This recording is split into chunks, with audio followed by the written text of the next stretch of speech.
So that's when you have damage, and that's when baby starts to cry. As they get older, okay, they can't sleep because they're scratching, and you can't sleep as well, okay?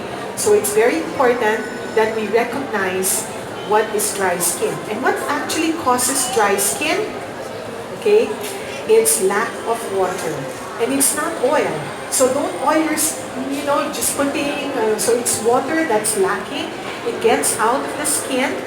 And I'll tell you, what are the other factors that causes dry skin? So it can be climate, okay? What in the climate? We're a tropical climate, right? Diba? So, dry or wet lang, okay?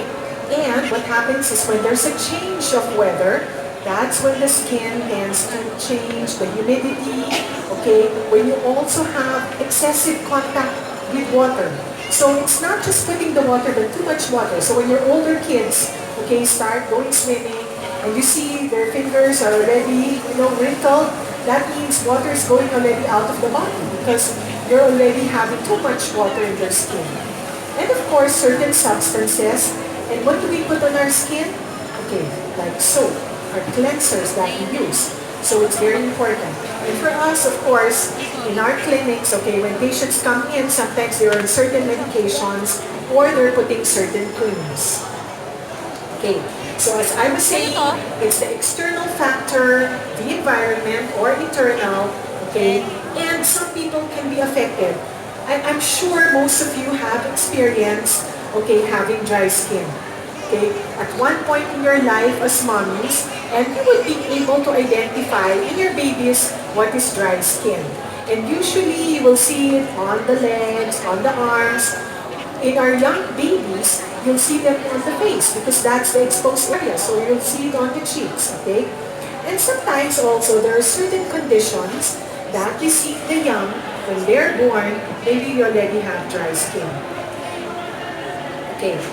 And so, it's very important that we say, oh, I'm just putting a cream or I'm just putting a moisturizer.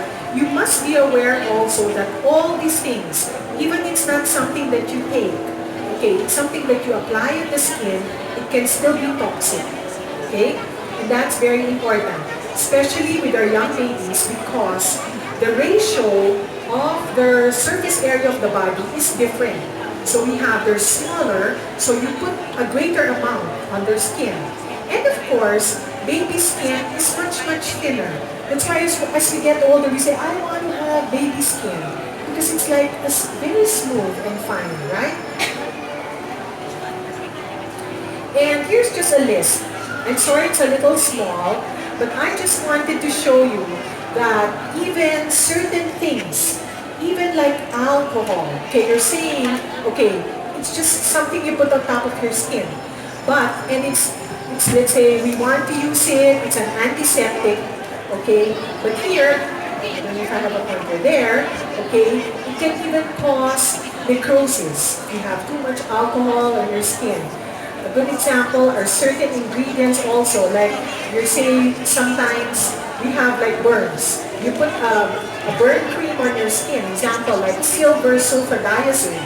This is a topical antibiotic. You put it on a young child or an open wound, okay? You can cause certain problems, okay? Now, sorry, this is just a diagram of, I wanted to show you, okay, what is an intact skin. So when you have normal skin, there's no break, you have very smooth skin, this is actually the drawing. Okay, I don't know. The top layer, the pink one, that's the most superficial layer. Okay? And then, of course, when you have a break, when your skin becomes dry, what happens? The top layer, the pink layer, you have breaks. And therefore, water goes out of your skin. You don't get to trap it anymore. And so, what happens? What do you see outside? You see that the skin becomes very dry. And when the skin becomes dry, okay, then you can have open wounds, you can have entry of bacteria, okay, and that's what we need to watch out for. So here's the second table.